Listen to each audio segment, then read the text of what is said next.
Welcome to another Tech Stuff Tuesday. This week I am going to rebuild this very old and very regarded MTX 7000 series 12-inch sub. Now this was actually kind of a big deal in its time. This was very desirable. This was kind of one of the bigger subs available. But obviously that's not the case anymore. And I know it doesn't seem that big either, but it was for the time. So this thing is actually around 20 years old or so. And we're getting a refresh on this. And I am going to retain some of the factory look as best I can. I have sourced some parts to where I can make it look as close to this as possible. I'm going to salvage the dust cap so that can be put back on. We are going to be using a different gasket because this one is actually glued to the surround, and it would be kind of a pain to deal with. The gasket will look just a little bit different, and it'll actually go under the basket instead, but you probably wouldn't know the difference unless you had them side by side. So what else are we changing about this sub? Well, it's currently a single voice coil, and I'm going to make it a dual voice coil, so that'll give us a little bit better options on coil availability in this particular case, but also give you some different wiring options in the end. But this is going to end up being better than new, better quality materials, and I don't say necessarily better build quality, but I think so. These were built relatively well. As you can tell, it's lasted this long. So step one is going to be the disassembly. And like I said, the gasket here is actually glued in. So I'm gonna struggle getting this thing off after I cut the cone loose. So I'm gonna cut all this out, struggle with getting this off, getting the spider also cut, and then we can move on to the next step, which is cleaning the basket.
Okay, so this one did not have any coil problems, and this is using an aluminum coil, even though it doesn't look like it. And we're actually putting a copper coil back in this, and the spiders are getting an upgrade. This is where the spiders were.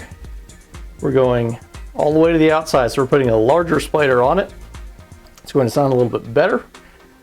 Upgrading the coil, so it should have some more output, some more power handling from a thermal standpoint.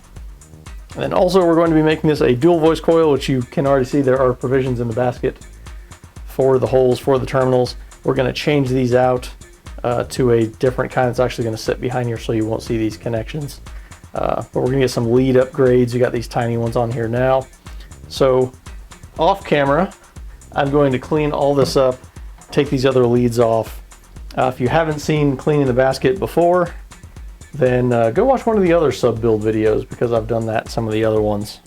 Now I know what you're thinking, that other coil looked copper in color, and you would be correct. It is copper in color. It's copper clad aluminum. It's not actually copper. It's aluminum wire with a copper coating.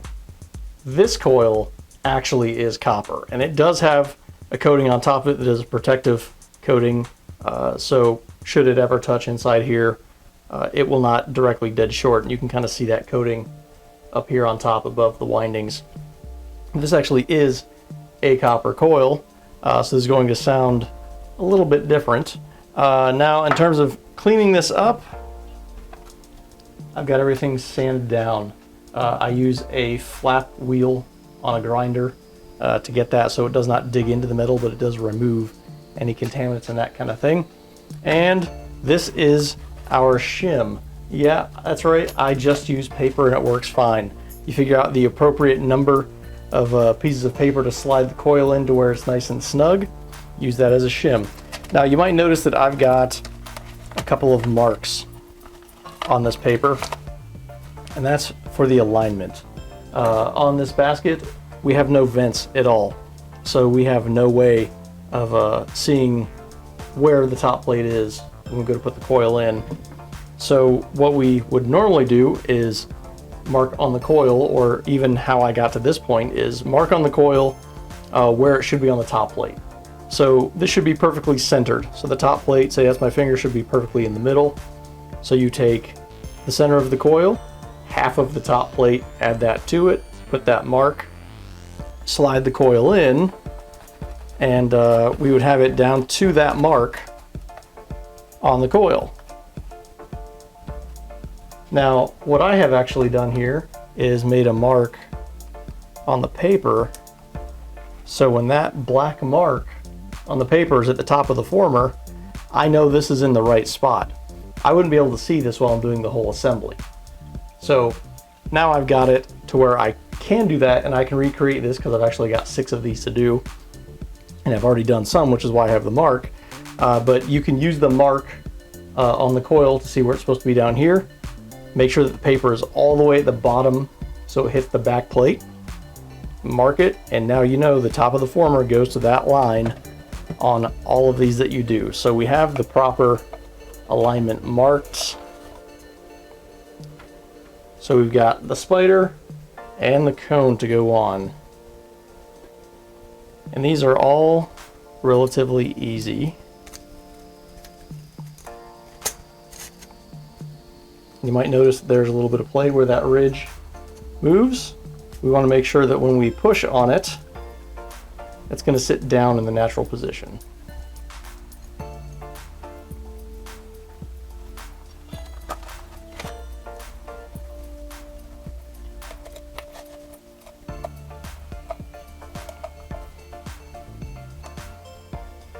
And now that we know precisely where this should be marked, we're going to push down on the coil until we get to our mark from before.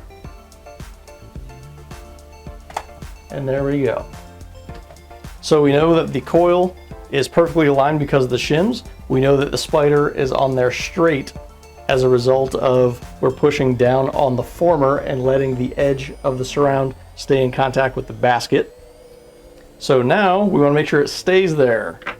So we're going to put a very thin bead of glue down here.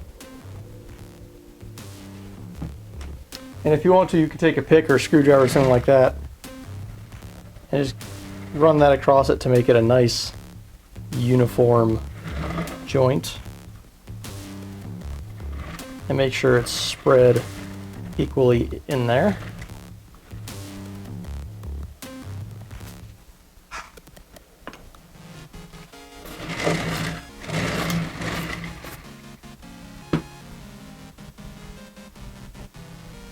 Now, you probably don't want to put a giant glob of glue on there. As you can see, I didn't. It's a very light joint in there because in many instances, you're going to put the cone and the cone's going to go all the way to the bottom. If you have a big old glop, it's not going to go all the way down. Some cases you might have a small gap. This is not one of those cases. This will actually go just about all the way to the bottom. Now, in some cases you need all of the depth you can get. So from here, we can now set the cone in place. Now, we don't have to observe any type of notches or holes with this cone, so we lucked out there. But we do have to make sure that these leads are going to stay upwards so we can get the cone on there.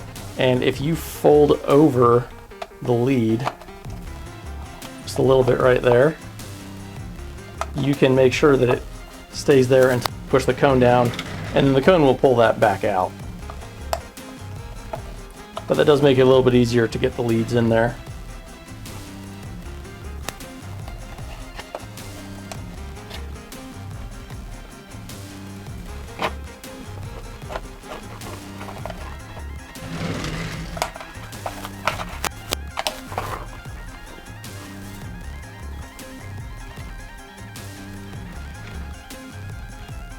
Now we've got the cone more or less in position. So before we do any gluing on that, we're going to solder the leads.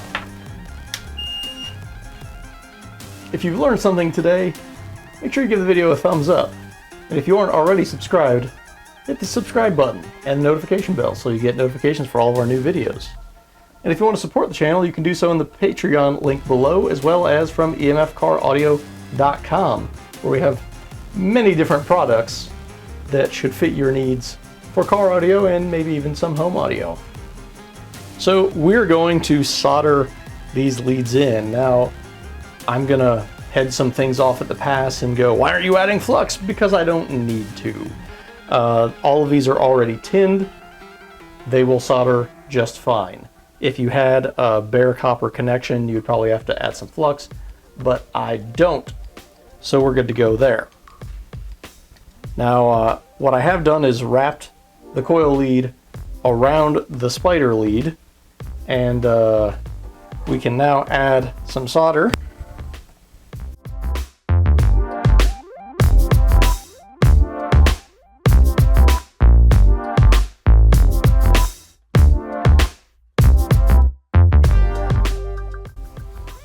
Now, a few things to make sure of before you go adding glue here. One, make sure your leads are flat on the cone. You don't want them sticking up. You actually want to glue them down to the cone. You don't want any of that moving. Secondly, make sure that the leads down at the bottom of the cone, right, the triple joint, make sure that the leads are not kind of pulled upwards. Make sure those are completely flat. So basically would come up to the former this way and then go up, because you can end up breaking a lead while it's in motion if you don't do that. This is not a problem. The cone goes all the way down to the spider, so that's going to pull that down. Now, on the case of this one, the cutout on the cone is just a hair large, or a hair larger than I would like for this former.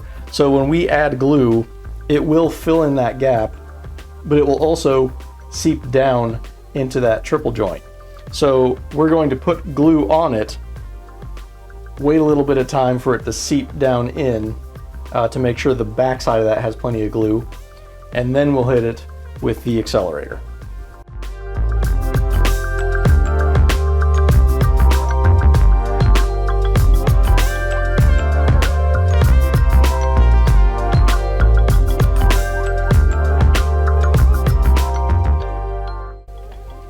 Now we've got the top glued.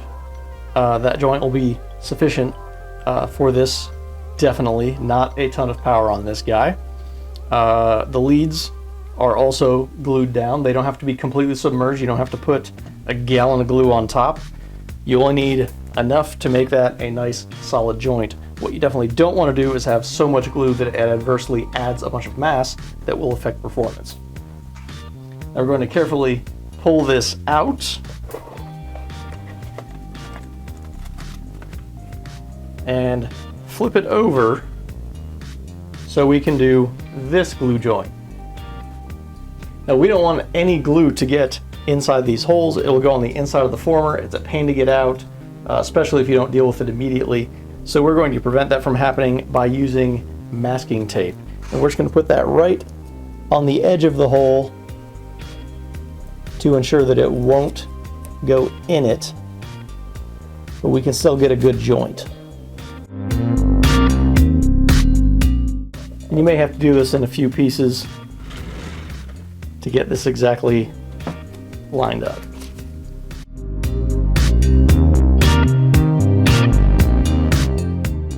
Now with all this taped up, we can put the glue down. We don't have to worry about getting inside.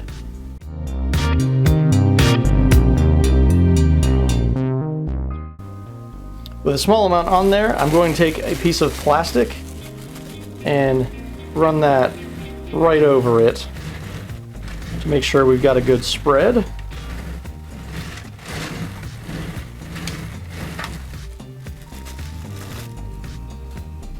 And then I'm going to follow up behind that to make sure it's got a good bead that goes around it. The first one, just kind of make sure that we have plenty of contact, and if there's any gaps, it will fill it.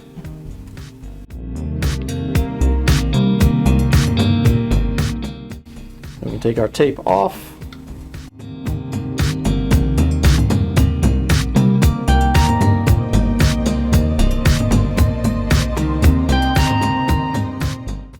Now with a nice clean glue joint, I like to go back and do a glue joint down there because I build every sub like it's getting a ton of power, so it will never fail that way.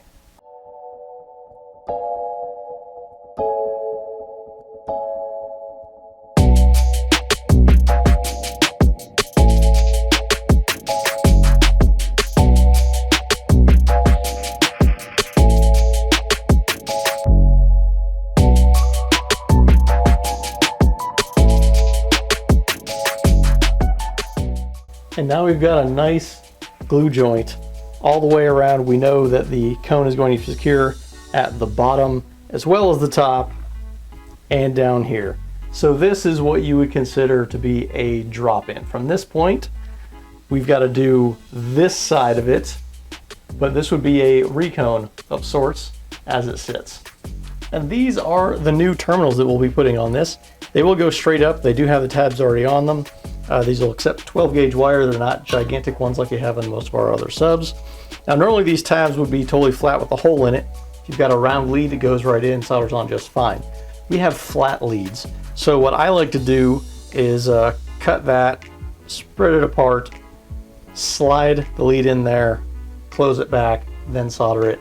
Makes for a better joint. The left side will always be positive. Doesn't matter which way, as long as the sub is facing up like this, the terminal on the left will always be positive.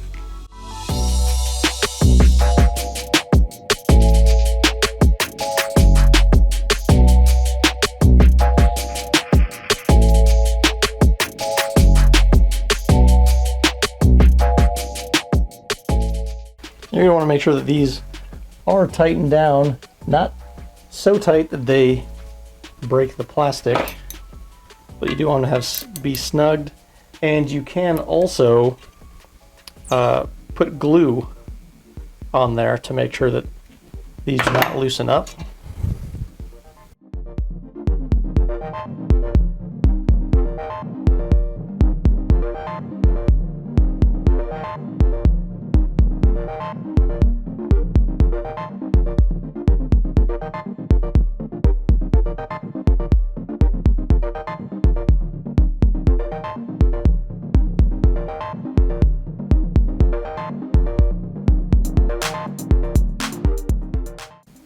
Now with the shim in place, we got to get glue in two places. Up top for the surround and on the bottom for the spider. Now you could do it in both at the same time. I don't like to do that because sometimes it can get messy, but if you want to do that, you can.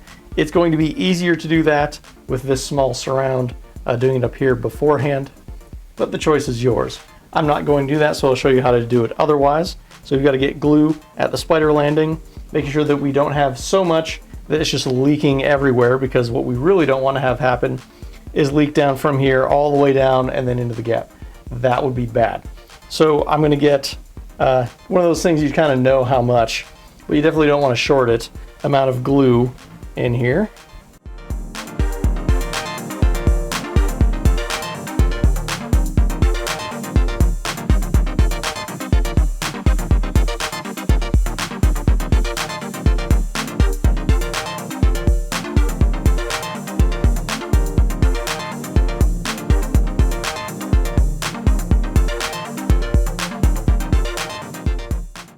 And depending on the viscosity of your glue, it will spread out a little bit more than others the longer you have it sitting.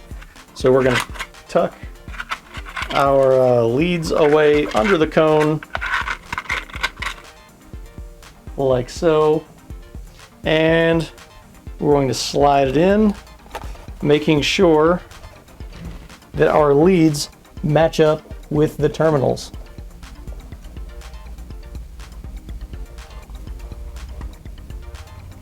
Set that in place, and it wouldn't hurt to go back and push down on the top of the spider where the glue joint is, just to be sure there's nothing in the way and everything goes in fine.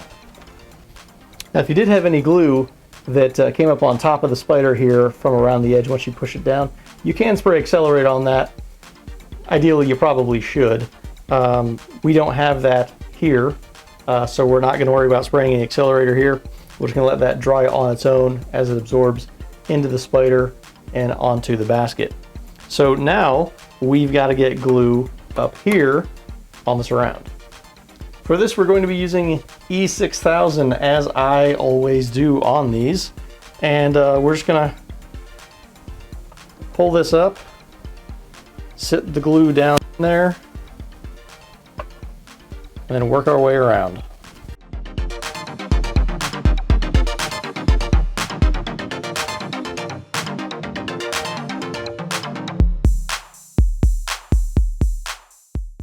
The other thing I didn't mention is you definitely want those surfaces that you're putting glue on to be clean.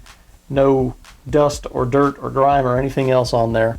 So now that we've got glue on here, if you have any type of ring that you can put on there, you can do that. I don't. So we're going to use clamps, and you're going to make fun of me for how many I'm using.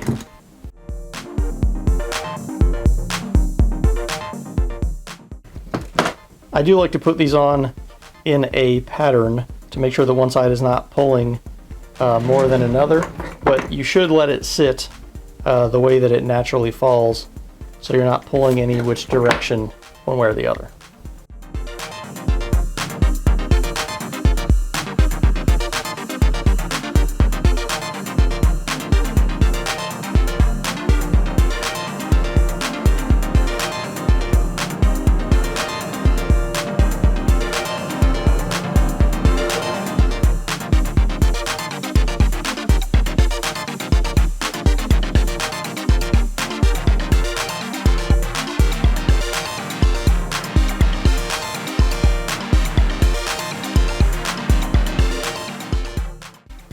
Now another way that you can do this is to actually put the gasket on the sub and use less clamps or use a different kind of weight, that kind of thing.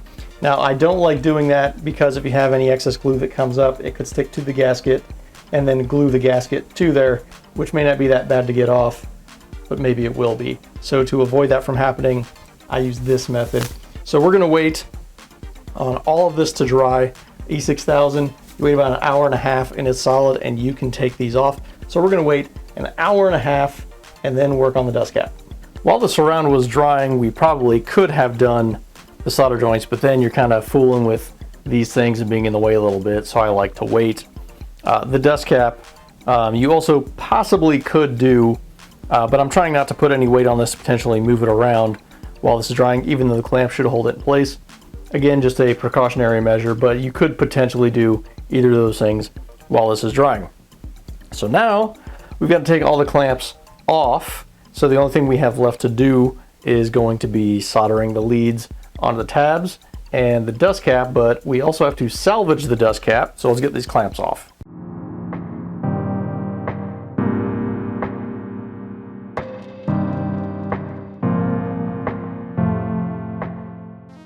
And don't forget to pull your shim out. That's what she said. Now we're going to get the leads soldered onto the tabs, which is a pretty easy job, though it is a little bit crammed under here.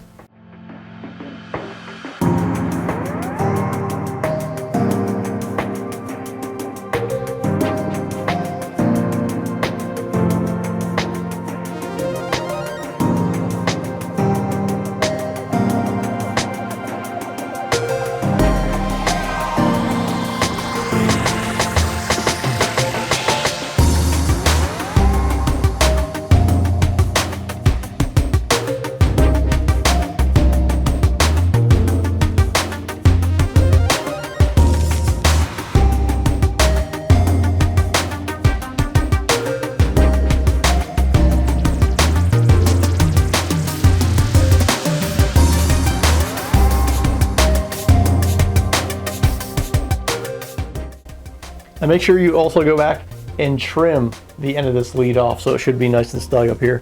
Now, in some cases, you might not be able to get to this very easily depending what tools you have. In that case, you may want to do this before you secure the surround down, because you can peel the surround back, go straight down, and trim that up. So be aware of what tools you actually have. That might be easier. Or when you don't have a basket that's this tall with everything tucked away, you may be able to do that without having to do anything with the surround anyway. But in this case, I was able to get in here and trim these out, as I do have some of these that work pretty well for that. Now this is what we cut off the sub to begin with, and we've got to get this dust cap loose. So I'm going to do that with a utility knife. Cut around here closely as I can. Cut on the back side of the cone here to get this loose. And then we're going to be left with this glue joint that's left on the dust cap. Obviously, we want to clean it up as best as possible. So I'm actually going to use a bench grinder very lightly to get down to the surface of the dust cap itself to clean it up as best as possible, and then put it on. And when I do that, it's going to look something like this. There is just a little bit of residue left on here, but it should work out just fine. So this is what we're left with, and we've got to get it on this cone. Now, there are no markings anywhere on this cone for centered, and you really have only got one shot. So I'm going to show you a trick on how to get this centered first try perfectly. Now, I've done this a lot of times, and I can pretty well eyeball it, set it right in place, and get it just about perfect just from sitting it there. But you may not be able to do that. So here's what we're going to do. We're going to set it in place at a very approximate eyeball. We're going to measure and make sure that we're the same distance all the way around.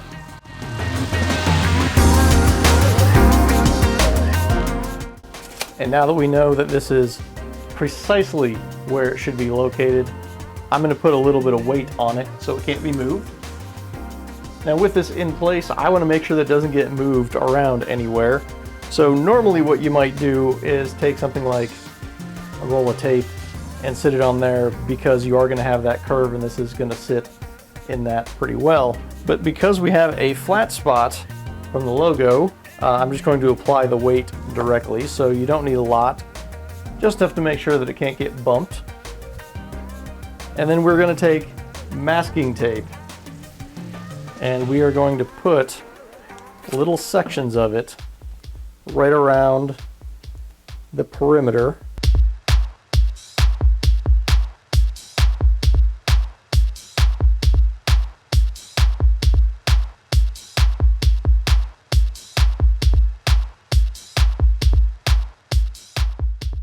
As you can see what I've got going on here, if you don't do little pieces, it will eventually kind of bind up. So you've got to do a bunch of little pieces all the way around. It is a little bit time consuming, but we're going to be left with a perfect circle of where that is. So after we put the glue either on the cone or on the cap, whichever you prefer, we can set the cap on there directly on. It'll be perfectly lined up because you know where the ridge is. And we can peel the tape off, so it'll be a nice clean edge of glue, so it won't be messy all the way around.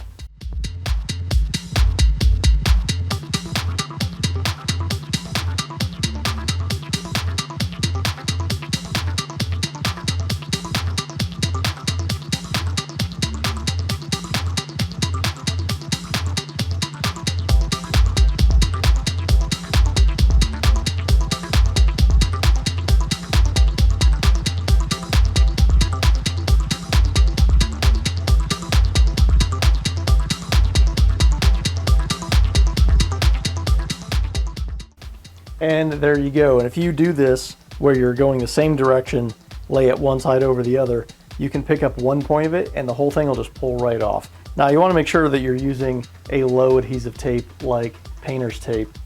Some masking tapes might actually be a little bit stronger than others, but any type of painter's tape like this, and almost kind of the cheaper the better for this particular application. You don't want to leave any adhesive back on the cone.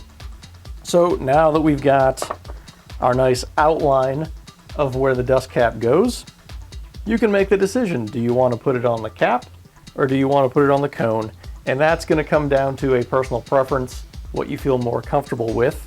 But if you do have a pretty smooth cone, you want to make sure it is scuffed so you'll have a good adhesion.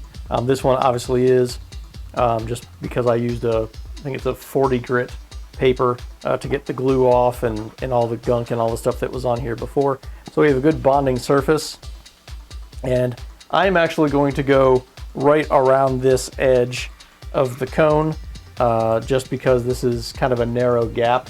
So it's real easy to go a little overboard and have it coming off the side.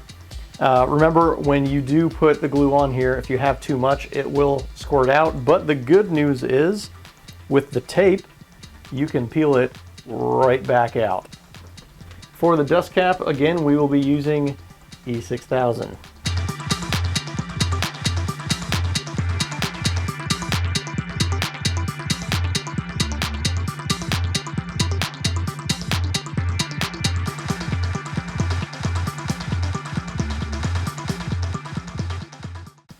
Now we have the glue on here. We want to observe which way the terminals are facing, and our terminals are right here. So we want to make sure that the dust cap lines up how we're supposed to. And if you've got the gasket on the sub, that can make it a little bit easier so you can actually see the screw holes. I've got a pretty good idea of where these are, so I'm going to set this on and then twist a little bit to line it up. But for me, the terminals being right here, like this, is going to be the easiest for me to get it as close as possible.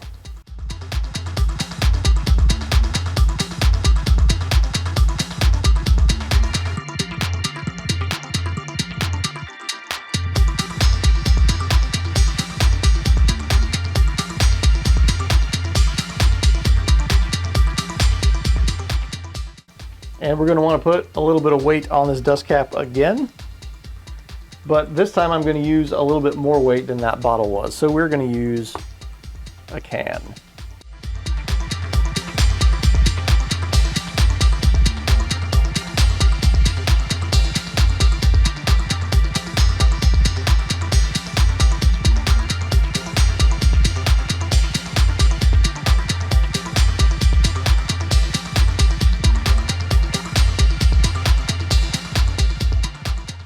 And now it's just the waiting game on the drying of the dust cap.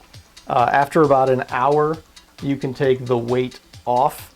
If your suspension is starting to sag a little bit, you might have just a little bit too much weight, but you want to make sure you've got a good amount of force on there. So I would go till just about the point where the suspension starts to move, and not a whole lot more than that, but that should definitely be sufficient. There's a minimum of 1 hour before we can take this weight off. An hour and a half is going to be sufficiently dry to where we can play this. So we're going to come back a little bit later when this is done and put the gasket on and connect it up, make sure everything plays just fine. Now with the dust cap dry, secure, we're good to go. We've got to put the gasket on, and the owner of these subs apparently has put foam under here, which I did not clean off ahead of time, which would have been much easier when I was doing that. I didn't think about it, look at it, anything. I have kind of taken a razor and trimmed off some of this, but we're going to try to fit a gasket over it and see how it goes. If not, it's going to take a little effort.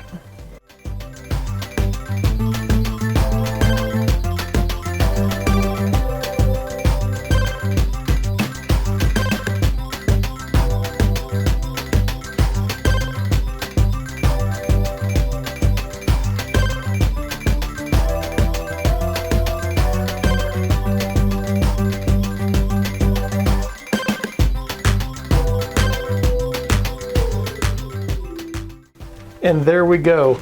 This thing is looking very similar, very similar to how it did originally, but done just a little bit better. So now onto the test bench to make sure we don't have any creaks booms, smacks, or any other type of noises that we should not be having out of the sub. And here we go on the test bench. We're just going to give it some volume on a test track, make sure everything's moving, not make any funny noises.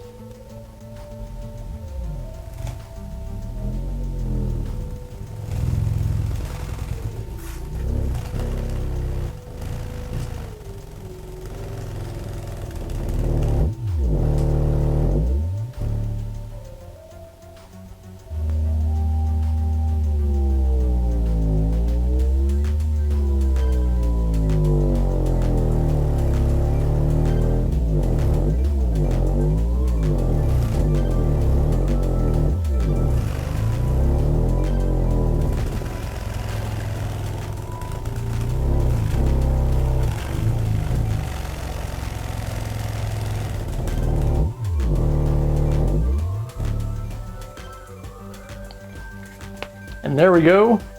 Everything sounds just fine. No funny noises. Everything sounds clean. And this guy is good to go back to its owner. If you like these type of videos, hit the playlist that's on our channel here. Make sure you're subscribed. Hit the notification bell, because that's the only way you're going to know we uploaded a new video, as it turns out. And make sure you're shopping for your car audio needs on emfcaraudio.com. We've got amps, subs, all kinds of stuff, including our new line of amplifiers, the AF series, as well as our 6.5-inch coaxials, the swags that are the best sounding 6.5s you have ever heard. So go check out the website, contribute on Patreon, should you choose to do so. Follow the links in the description below for Instagram and Facebook, so you get new product updates and that kind of thing. And I will see you again in another Tech Stuff Tuesday.